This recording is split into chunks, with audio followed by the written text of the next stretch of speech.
நபிகள் நாயகம் ஐயாவை பாக்குறதுக்கு ஒரு வயதான அம்மா வராங்க. ஒரு தட்டு நிறைய திராட்சை எடுத்துட்டு வந்து அவர்கிட்ட காணிக்கையாக கொடுக்கறாங்க. ரொம்ப நேரம் இறை சிந்தனைகளை பற்றி பேசிக்கொண்டே இருக்கிறார். அந்த தட்டில் இருக்கக்கூடிய அத்தனை திராட்சைகளையும் நபிகள் நாயகம் ஐயா சாப்பிட்டுறாங்க.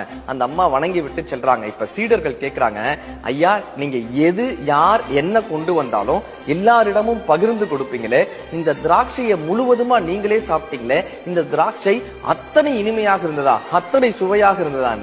நபிகள் நாயகம் சிரிச்சுக்கிட்டே சொன்னார், இல்லப்பா அந்த திராட்சை ரொம்ப புளிப்பா இருந்தது, சாப்பிடவே முடியாத அளவிற்கு அத்தனை புளிப்பு சுவையோடு இருந்தது.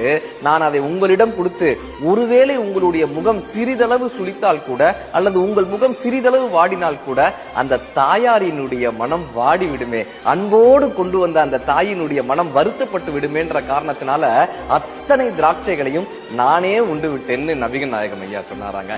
யார் ஒருவன் கஷ்டத்தை தான் ஏற்றுக்கொண்டு பிறர்